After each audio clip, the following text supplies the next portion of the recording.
Unacademy. Let's crack it.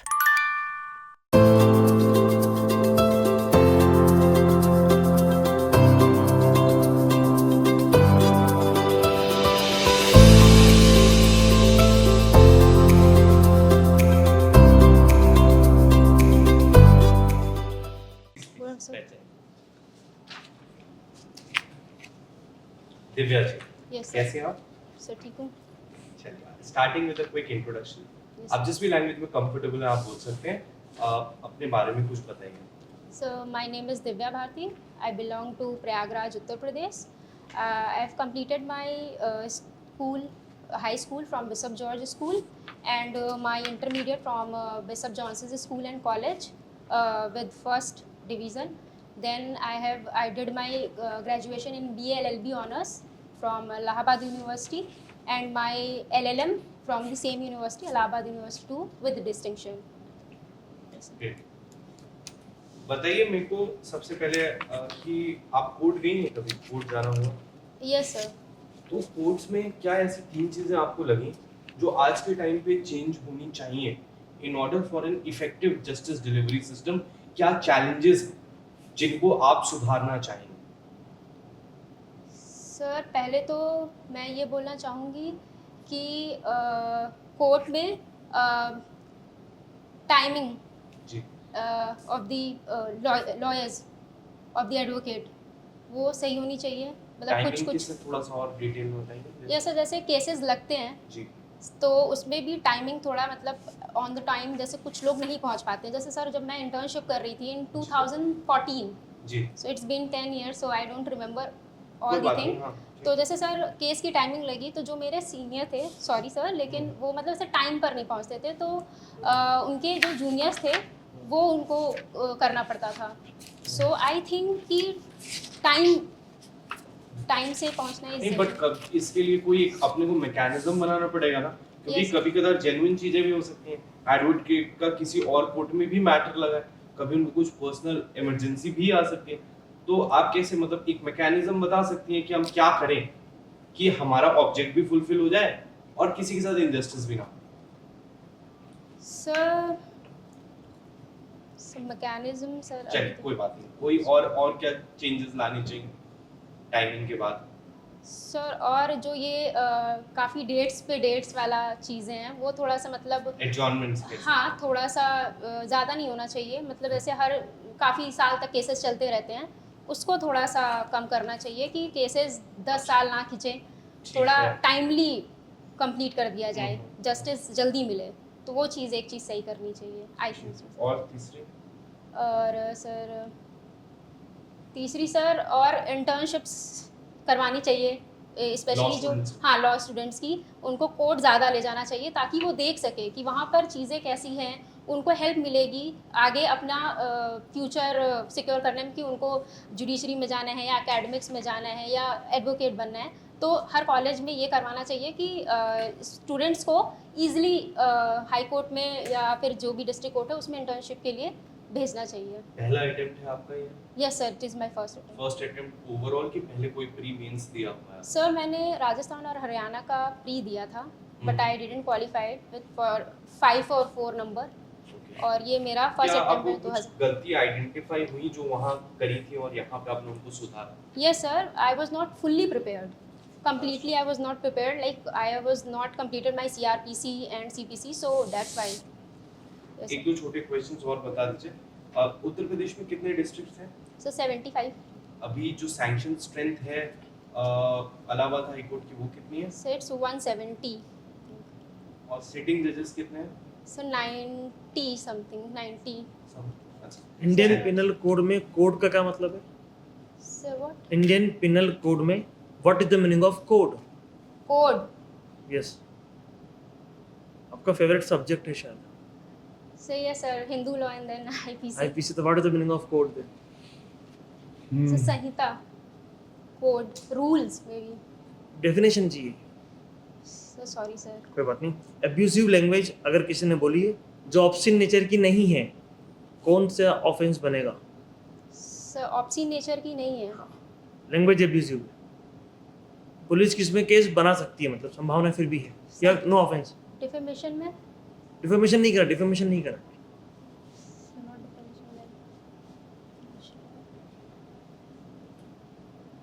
IPC जब बदल जाएगी, जो प्रस्तावित विधेयक पेश है संसद में, धारा 144 कौन सी धारा हो जाएगी? सर धारा 144 शायद रेप हो जाएगी मे बी सर। सर मैं इसको इसका नंबर बदल जाए, 511 में से घट जाए, कितना घटेगा? और उसके बाद जो फिर नया प्रस्तावित है धारा 144 का जो है, वही उससे नेचर कौन सी धारा कहलाएगी? 302 का कहलाएगा। सर 302 101 में आएगा, क्योंकि सर मर्डर 99 में आ गया है, तो 101 आई थिंक 302। Guess करो। श्योर बताना। Yes sir, murder is in 99, culpable homicide is 302 इन बदल के क्या 98, हो जाएगा बताओ? तो सर इट वुड बी 101। ऐसा तो नहीं 99 में ही पनिशमेंट भी दी हुई है सर मैंने बिल्कुल अभी नहीं चलिए पढ़ा है ठीक है, सर, कोई ये बात नया नहीं। वाला हाँ, वो सर तो मुझे अभी- देखना ये है। नेट के एग्जाम आपने क्यों दिए? सर मैं जब प्रिपेयर कर रही थी 2018 में मैंने अटेम्प्ट नहीं दिया था, so I was waiting for judiciary exam, तो उस टाइम मेरे पास टाइम था, तो मैंने ये नेट के एग्ज़ाम्स भी दिए थे बीच में, just to enhance my study. और मान लो अभी जुडिशरी नहीं आती तो कौन सा एग्जाम आप दे रहे होते? सर अभी मैं जुडिशरी के लिए ही प्रिपेयर कर रही हूँ, तो मैंने ये पहले दिया था 2020 में। लेकिन इससे इम्प्रेशन तो ये बनता है कि आपका एम प्रोफेसर बनने का है। No sir, not professor sir, मेरा जो रिसर्चर उसमें ज़्यादा है, मुझे आर्टिकल्स वगैरह लिखना पसंद है, तो मैंने सोचा कि आफ्टर जुडिशरी भी मैं ये अपना जो है जुडिशरी रिसर्च वाला वो मैं आगे कंटिन्यू इसमें करूँ। रिसर्च कर रही है ना? No sir, I am not doing research right now sir, वो मैंने नेट कर रखा था, क्योंकि मैंने सुना है कि अगर आप मतलब आफ्टर बीइंग अ जज आप रिसर्च कर सकते हैं, आप आर्टिकल पब्लिश करवा सकते हैं, तो मैंने इसीलिए किया हुआ है जस्ट। यूनिफॉर्म सिविल कोड के आने के बाद, लगने के बाद हिंदू लॉ पे क्या फर्क पड़ेगा? सर जितने भी हिंदू लॉ में ये फ़र्क पड़ेगा सर, जितने भी रिलीजन है, whether it is Hindu, Muslim, Christianity, सारे जितने भी लॉज है इट विल बिकम वन। तो अडॉप्शन हो, सक्सेशन हो या डिवोर्स के केसेस हो, सब एक ही रूल और एक ही लॉ के उस पर गवर्न किए मतलब जाएंगे फिर सारे हिंदू लॉ की रिलीजन जो को। बुक से उसकी रिक्वायरमेंट नहीं रहेगी? सर नहीं सर, उतना ज़्यादा नहीं रहेगा, सारे लॉज एक ही उसमें कवर होंगे, whether it is Hindu, Christianity, Muslim law, everything. आपको नहीं लगता हिंदू लॉ जो है आज के टाइम में, अगर उसको इंडिविजुअली देखें तो वो अपने आप में यूनिफॉर्मली कोडिफाइड है, individually only applicable? Yes sir. तो आपकी सजेशन है, जो यूसीसी में हमारे चैलेंजेस आ रहे हैं प्रेजेंट टाइम में, उसके लिए आपके क्या सजेशंस है? पहले तो आप यूसीसी के फेवर में हो या नहीं, पहले तो आप इस पे क्लियर कर दीजिए। सर अगर एक लॉ होगा तो फिर ज़्यादा चीज़ें स्टेबल हो जाएंगी, क्या जुडिशरी चीज़ें? में भी हेल्प मिलेगी सर, केसेस ज़्यादा कॉम्प्लेक्स नहीं रहेंगे कि हर केस में आपको मुस्लिम का अलग लॉज डालने पड़ रहे हैं, हिंदू लॉज कॉम्प्लेक्सिटी के एक अलग। ग्राउंड नहीं हो सकता ना। कल को आप कहोगे कल्पेबल होमिसाइड मर्डर का कॉम्प्लेक्स है तो उसको हटा देते हैं। Complexity can not be a ground for bringing a new law, but और क्या ग्राउंड है? मतलब that can not be the main ground. वो एक इंसिडेंटल बेनिफिट हो सकता है, मैं समझता हूँ, बट मेन क्या, हम किस लिए हम यूसीसी ला रहे हैं?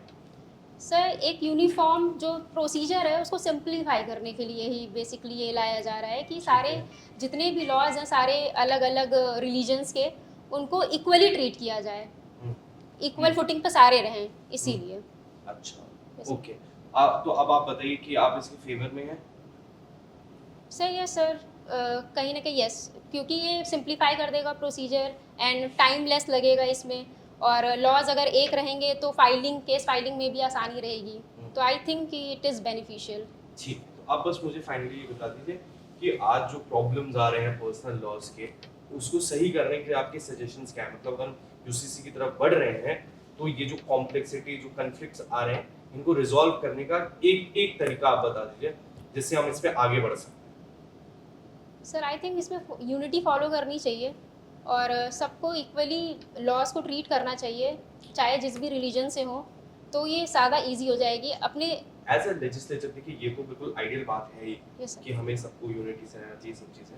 मैं ये कह रहा हूँ कि जब हम देख रहे हैं कि आज यूसीसी अगर हम बनाने जा रहे हैं तो हमारे पास चैलेंजेस हैं, पर्सनल लॉज हैं, लोग उससे अवॉइड करते हैं, तो what is one step we can take कि हम we are moving towards achieving UCC? Sorry sir. अच्छा मुझे बताइए, अगर मैं नकली सिक्के बनाऊं, नकली सिक्के यस सर। और किसी के बैग में रख दूं ताकि पुलिस उसको नकली सिक्के के लिए पकड़े कि नकली सिक्के आपके बैग में क्या कर रहे हैं, काउंटरफिट की परिभाषा में आएगा आईपीसी की? सर नहीं सर। What why? सर क्योंकि सामने वाले इंसान को उसके बारे में नॉलेज नहीं है, दैट्स व्हाई। नहीं, नकली सिक्के मेरा बनाना, मेरा क्वेश्चन सर- काउंटरफिट शब्द पे है। हाँ देन इट इज काउंटरफीट। मेरे लिए क्या होगा? मेकिंग, हाँ तो आप अगर काउंटरफीट कर रहे हैं, कॉइन बना रहे हैं, देन ये काउंटरफीट में आएगा if you are preparing it. नकली सिक्कों को असली दिखाना काउंटरफिट है या नकली को नकली दिखाना काउंटरफिट है या दोनों ही काउंटरफिट है? सर दोनों ही काउंटरफीट होगा। एक बार फिर दोबारा पढ़िएगा। दिव्या, एक सवाल है मेरा। Yes sir. मान लीजिए आप इस बार जज बन जाते हैं, Yes. You are selected now and you will be a जज। आपकी पोस्टिंग भी आ जाती है। आप मैरिड हैं, अनमैरिड है? सर अनमैरिड हूँ। अनमैरिड है। Yes. कुछ समय बाद 6-8 महीने बाद आप डिसाइड करते हैं कि आपको शादी करनी है। Yes sir. आपने अपने पसंद के जो भी लड़के हैं उनसे शादी भी कर ली है। Yes sir. शादी के 6-8 महीने तक सब कुछ ठीक है। उसके बाद जो आपके ससुराल पक्ष है, ससुराल पक्ष आप पे दबाव बनाना शुरू करता है कि भाई घर में जज बहू आई है लेकिन दहेज लेकर के नहीं आई। अब हमें ये तो नहीं पता कि भविष्य के गर्भ में क्या है, तो Yes, उन्होंने sir. कहा कि दहेज लेकर के बहू जो है वो नहीं आई है। Okay sir. अब ऐसी स्थिति में आप मुझे ये बताइए, हिंदू मैरिज का नेचर कैसा होता है? सर हिंदू मैरिज का नेचर, हाँ, सर इसमें तो दहेज जैसा कुछ। ना ना ना ना, हिंदू मैरिज का नेचर कैसा होता है ये फैक्ट साइड में रखिए। अब बताइए हिंदू नेचर क्या होता है? कॉन्ट्रैक्ट होता है कि सैक्रामेंट? सैक्रामेंट होता है। सैक्रामेंट है। Yes sir. अब आप इस स्थिति में जहाँ दहेज मांगा जा रहा है, सैक्रामेंट है, आप मानती हैं, हिंदू लॉ आपका फेवरेट सब्जेक्ट है, आप शादी बचाएंगी या दहेज का केस करके डिवोर्स ले लेंगी? सर मैं डेफिनेटली दहेज का केस करूँगी। ठीक है। यस सर, क्योंकि सर सैक्रामेंट है शादी, मैं एकदम मान रही हूँ ये चीज़, बट जहाँ गलत है चीज़ें मेरे नज़रों में, देन वो चीज़ गलत ही रहेगी। आप सीधे बोलेंगे कि भैया दहेज का केस मैं लगाती हूँ? नहीं सर, पहले तो बात करेंगे, इफ़ नहीं होता है देन। अच्छा, नहीं, तीसरी एक चीज, आपकी नजरों में क्या सही वर्ड है?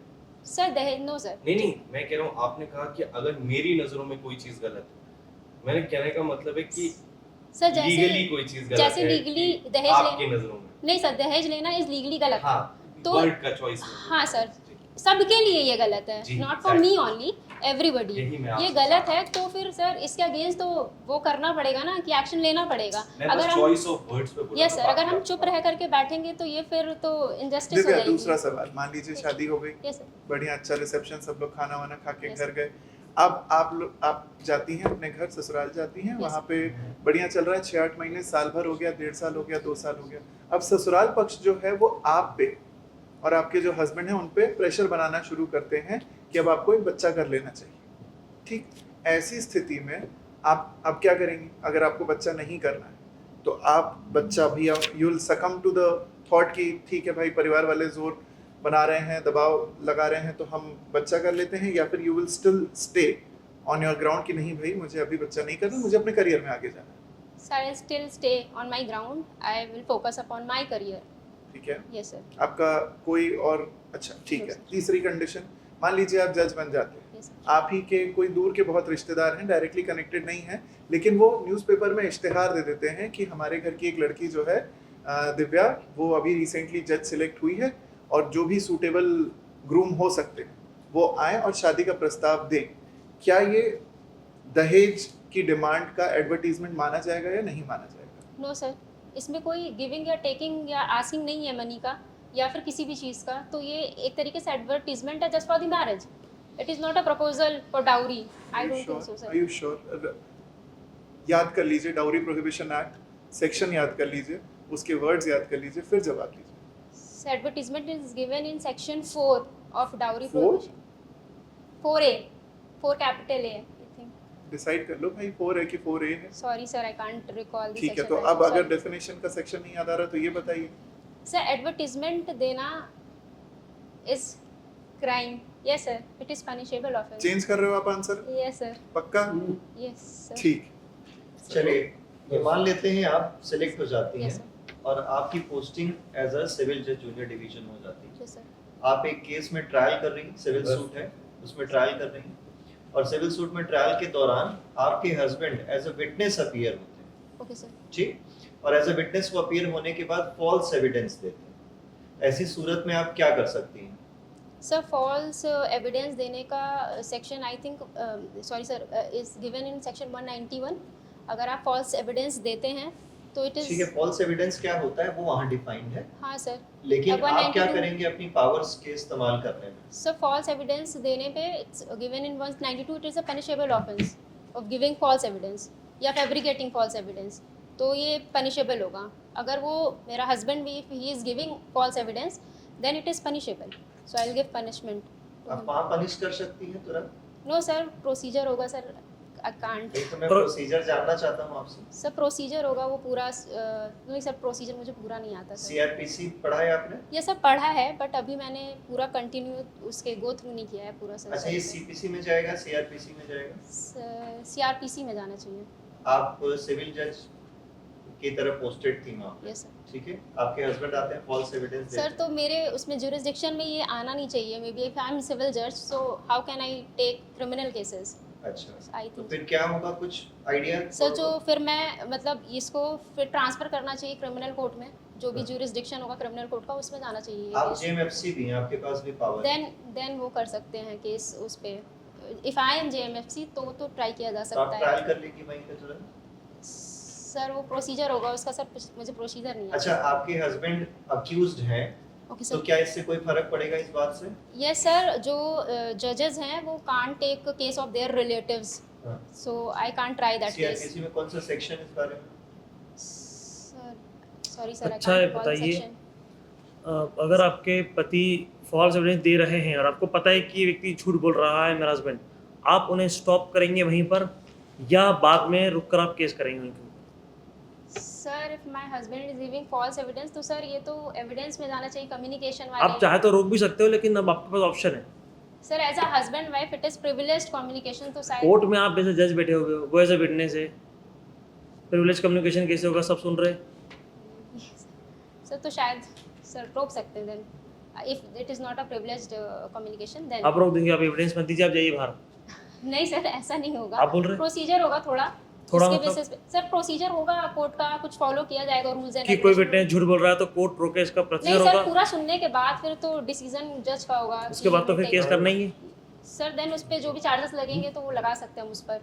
आई नो कि he is giving false evidence या फॉल्स दे रहा है। स्टॉप करना किसी व्यक्ति को एविडेंस देते हुए क्या इलीगल है? सर हाँ सर, उसमें स्टॉप नहीं किया जा सकता। If someone is giving evidence then it has to be completed. I think so. ठीक। पहले तो रिलैक्स हो जाइए। इंटरव्यू आपका एक राउंड हो गया है, फीडबैक पे आए। दो तीन देखिए, आपकी नॉलेज ऑफ लॉ अच्छी है, ठीक है। मींस कैसा हुआ था आपका?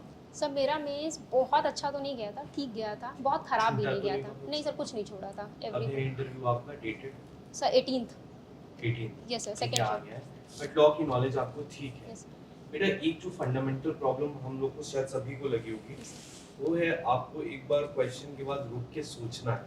Okay sir. आप बहुत तेज बोल रहे हो, मतलब आप सामने वाले की बात को देखो। यहाँ पे आइडिया ये नहीं है कि हम कितना जल्दी आंसर करते हैं, कितना हम सही आराम करते से। हैं, क्योंकि आपके पास नॉलेज ऑफ लॉ है। अगर आप रुक के आंसर करोगे ओके सर। तो शायद आप बेटर फॉर्मुलेशन कर सकते हैं। आपको लगता है कि आप जैसे ही सामने वाले की बात खत्म होने, मेरे को तो लगता है खत्म होने से पहले ही आपके आंसर शुरू हो जाते हैं। Sorry sir for that. पता है जजेस को क्या लगने लगेगा ना कि आप उनकी बात काट रहे हो, या आप उनको समझ रहे हो कि ये बेकार में पूरा क्वेश्चन पूछ रहे हैं, मेरे को तो हिंट दे दे तो भी मैं आंसर कर देती, तो वो दिखता है। तो वो एक चीज आपको सुधारनी है। बाकी मैं ठीक है सर। अपने क्वेश्चंस का बता देता हूँ यस सर। फीडबैक। जैसे मैंने आपसे चेंजेस पूछे तो उसके लिए सजेशंस भी होने चाहिए, ठीक है सर। ठीक है। तो वो आप थोड़ा सा ध्यान रखिएगा। ठीक है और एक तो सर ने जब एक सवाल पूछा तो आपने कहा सर व्हाट, सबकॉन्शियसली निकल गया। सर सुनाई नहीं दिया तो सॉरी सर। नहीं नहीं, सर व्हाट नहीं बोलेंगे ना। Pardon. Sorry sir, can please ठीक है sir. Pardon sir. Pardon, what sir, okay, थोड़ा सा कैजुअल आ जाता है ठीक word, है सर। आई है ना। और डेफिनेटली थोड़ा सा वर्क ऑन इट। मतलब वर्क अभी भी जैसे आप बहुत जल्दी जल्दी आंसर कर रही हो, है ना। आप खुद अभी हम आपको वीडियो का इसका लिंक भी शेयर करेंगे, ठीक है सर। आप एक बार देखिएगा। किसी और को भी, आप पेरेंट्स को भी देखोगे ना तो वो भी ये बोलेंगे कि you have to wait, listen. और वो लोग तो और ज्यादा धीरे और ज्यादा गंभीरता से बोलने वाले हैं। तो we'll take some time and then answer. ठीक है सर। उसके बाद सर व्हाट हो गया एक, और कभी बीच में आपकी कोई अग्रीमेंट नहीं होना तो पिच भी बढ़ गई थी आपकी, ओके नहीं सर। सर ये होगा, नहीं सर ये होगा। Okay sir. तो वो चीज़ नहीं करनी है, क्योंकि ऐसा हो सकता है कि कई बार वो आपका पेशेंस टेस्ट करते हैं। उनको अगर समझ में आ गया कि इसको हम अगर बोलेंगे कुछ तो ये इसका वॉल्यूम और तेज होगा, तो फिर वो सीधा सीधा बोलेंगे। आप आर्टिकल 1921 बोलोगे, कहेंगे गलत बोल रहे हैं, फिर आपको लगा रही ये कैसे गलत है, तो यू विल स्टार्ट थोड़ा सा वॉल्यूम, और वो आपके डिटरमिनेट ठीक करेगा। और ड्रेस आप यही पहनने वाली नो है? Sir, I am going to wear sari. Sir वो आज मैं एक्चुअली इंटरव्यू के लिए नहीं आई थी, मैं सिर्फ सेशन के लिए आई थी सर। अच्छा, यस सर, तो मुझे लगा कि सेशन होने के बाद I have time, I will go and then change myself, then I will come. Sir मैं यहीं रहती हूँ तो इसीलिए सर फिर Not थोड़ा an सा Yes. बैठने में भी आपसे टेढ़ा बैठी हुई हो, थोड़ा सा ऐसे बैठी हुई हो, बस हाँ। तो आराम से बीच पे बैठ के कंफर्टेबल होके, ठीक है। और कई बार आप आंसर करने में ऐसे ऐसे हो रहा था। हाँ। आप ये बात शुरू नोटिस से तो सबने करिए। करी है, लगातार आप झुक रहे हैं, लगातार आगे पीछे आगे पीछे कोई बोल रहा होता आप ऐसे सुन रहे होते हैं। सर तो हमारे- थोड़ा सा पीछे होकर के आराम आराम से से देखिए, ऐसे पीछे होके होकर के बैठ और सकते हैं। पीछे ऐसे बैठ हाँ। सकते हो। सर ये ठीक है हाँ, ना, फिर ठीक है। ऐसे नहीं होगा। ठीक है सर, थैंक यू। एक और बात आपसे न्यू कोड का सर ने पूछा, हाँ सिंपल सी बात थी, मैंने पढ़ा ही नहीं बिल, सर नहीं पढ़ा था सर, कहानी वहीं खत्म हो जाती, पर आपने ट्राई करा 99 101 हाँ, आप रैंडम में कहानी ट्राई खत्म करना हो शुरू कर दिया आपने। सर मैंने थोड़ा मर्डर का सेक्शन देखा पर था, इसी क्यों वजह से बोल क्यों रही करा आपने, क्योंकि आपने 161 है 161 हम्म। अब जरूरी है क्या पढ़ना आपके लिए अभी उसको? नहीं सर, फिर वो मैंने आपके सिलेबस में नहीं? नहीं सर नहीं है बिल्कुल। बिल भी अभी है, वो बिल के स्टेज पे, बहुत Yes, रॉ sir. स्टेज पे, अभी तो उसको पढ़ने का कोई सेंस कोई नहीं बनता। मतलब सर नहीं सर, एक्चुअली जितने लोग हैं सब नया वाला लॉ आ गया, पढ़ कर जाओ, अरे नया law नहीं, आ गया, नहीं, पढ़ कर कुछ जाओ, कर तो नहीं सब- पढ़ना है। सब प्रेशराइज करने लगे तो ये थोड़ा सब बहुत कुछ- एग्जैक्टली वही किया गया है आपने, देखिए। जानबूझ के सर ने आपसे पूछा था कि क्रॉस चेक कर पाए। दूसरी बात, इंटरव्यू का एक बहुत बड़ा फंडा होता है, यह टोटली व्यक्तित्व परीक्षण है, पर्सनालिटी टेस्ट है, Yes, नॉट नॉलेज टेस्ट।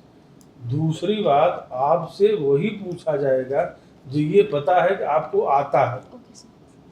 नया प्रपोज्ड लॉ नहीं पूछा जाएगा, आपके जो सिलेबस में है वही पूछा जाएगा। आपसे न तो केमिस्ट्री पूछा जाएगा, न इवेंटमेंट वाला वो जो है प्रस्तावित है वो पूछा जाएगा। ये दिमाग से जो लोग है भूल जाइए। और न तो रूस और यूक्रेन युद्ध पूछा जाएगा, आपसे आपके लॉ ही संबंधित चीज़ें पूछी जाएगी। शेष लोगों से, ऐसे लोगों से बात करना बंद कर दीजिए कि वो कह रहे थे इसको पढ़ लीजिए, इसको पढ़ लीजिए। खेती बाड़ी कुछ नहीं, आपसे लॉ ही पूछा जाएगा। क्योंकि आप अच्छा कर रहे हैं, आपका कॉन्फिडेंस अच्छा है, कूल है, काम है, आप अच्छे जवाब दे रहे हैं, थोड़ा सा बस खुद को कंट्रोल करके रखना है वहाँ पे थोड़ा सा। सर जो भी मैंने सीखा है just because of Unacademy, मैं एन अकेडमी की स्टूडेंट रही हूँ 2 साल। अच्छा, क्या बात है। ठीक। जैसे 2-3 चीजें मैं भी शॉर्ट Yes, में sir, आपको sir. बता देता हूँ। सबसे पहले तो मे बी, कुड बी, शायद, हाँ, ये तीनों शब्द अवॉइड होने हैं, ठीक है सर। नंबर 1। नंबर 2, पिच का सर ने बता दिया, हाँ सर, जहाँ पे आप स्ट्रांगली कोई चीज फील कर रहे हो वहाँ पे और हम्बल हो जाओ, ओके सर, लाउड नहीं होना ठीक है। है, सर। दूसरी चीज, तीसरी चीज, आप जवाब देते वक्त सभी लोगों को देख नहीं रहे।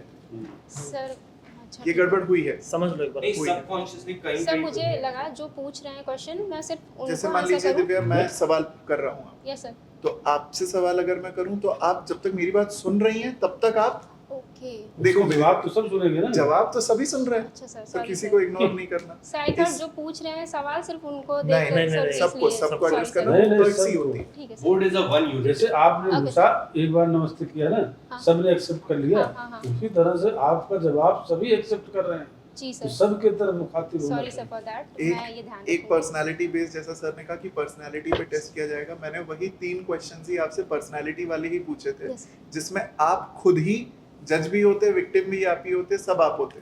वहां पे आप हल्का सा इरिटेट हुए, at some point you got irritated in terms of कि नहीं सर मैं तो अलग हो जाऊंगी। irritated दैट्स नहीं। Not the reaction that is expected out of you. आप समझने की कोशिश करेंगे कि सिचुएशन क्या है, यही चीज आपको बोलना भी है कि मैं सर समझूंगी, पहले मैं रिजॉल्व करने की कोशिश करूंगी। हाँ, आप डायरेक्ट डिसीजन पे कूद रहे वो हो। आपने मिस सर ने जब बोला, तब आप भले अल्टीमेट डिसीजन यही हो, लेकिन it should sir come I with. Said कि मैं पहले बात करूंगी उसके बाद मैं ये डिसीजन लूंगी। यही तो नहीं बोला, सर नहीं बोला मैंने ये, पहले आपने बोला मैं फिर डिवोर्स ले लूंगी, फिर सर Sorry, ने मैं कहा- अलग हो जाऊंगी। आई थॉट कि सर पहले Direct- बात करके कोशिश करेंगे, इफ नहीं होता देन डायरेक्ट आप अपने पर्सनल में लिया एकदम। आप अच्छा। हाँ, जो जवाब पर्सनालिटी, होता है एक जज का वो नहीं दिया। लॉ के क्वेश्चंस आपसे पूछे जाएंगे, लेकिन पर्सनालिटी आपकी जज की जाएगी कि एज अ पर्सन आप जज बनने के लिए सूटेबल हैं कि नहीं है। क्योंकि जज होने का मतलब सिर्फ लॉ का ज्ञान नहीं होता है, जज बनने का मतलब होता है कि आप में और- धीरता होगी, गंभीरता होगी।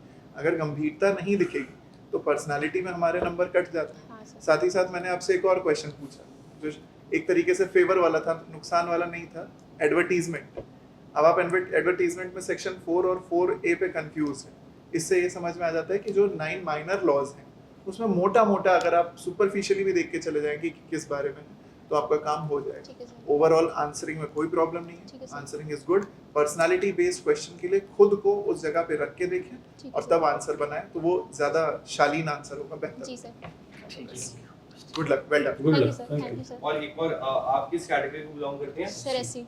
इस पे सवाल आ सकते हैं आपसे किसी भी तरीके के पर्सनालिटी बेस्ड कि क्या रिजर्वेशन सही है, रिजर्वेशन पे भी आ सकते हैं, अदरवाइज भी आ सकते हैं। ठीक है क्या आपने कभी समाज में क्या देखा, समाज का एट्रोसिटीज पे response क्वेश्चन है, आएंगे पक्का। या इस तरह के लॉस पे इस पे थोड़ा सा क्लैरिटी रखिएगा, मतलब जो भी आंसर दें क्लैरिटी। तो इसी तरीके से जो शुरुआत वाला था ना कि एडवोकेट्स थे उनको मतलब क्यों जज बनना है, इन सब चीजों पे ठीक थोड़ा है सा सर। क्लियर रहिए। जी सर। ठीक, एक बेसिक बात मैं आपको बता देता हूँ, सारे फीडबैक हो गए, सब सारी चीजें आपने सुन ली, समझ ली। बस एक फॉर्मेट समझिएगा कि क्लासरूम एग्जामिनेशन, क्लासरूम डिस्कशन और इस तरीके का एग्जामिनेशन जो है इसमें डिफरेंस है। ये आपसे जो सवाल पूछे जा रहे हैं ये आपकी नॉलेज टेस्ट के लिए नहीं है, जैसे सर ने बताया पर्सनालिटी टेस्ट के लिए है। तो क्वेश्चन का आंसर देने के साथ साथ ये भी जरूरी है कि आप क्वेश्चन का आंसर देते वक्त अपनी पर्सनालिटी को लूज ना करें, आप अपने वीक पॉइंट्स ना दिखा दें वहां पे, आप फ्रस्ट्रेटेड ना हो जाएं, आप अपना डिमीनर ना लूज कर दें, आप अपनी लैंग्वेज के ऊपर कमांड सही रख रहे हैं, आपका पोस्चर सही है। बस ये सारी चीजों को ध्यान में रखिएगा तो आपका इंटरव्यू बहुत ही अच्छा। Thank you sir. ठीक, thank you. Best wishes। Thank you sir. You will do well. Thank you sir. आपके फोन का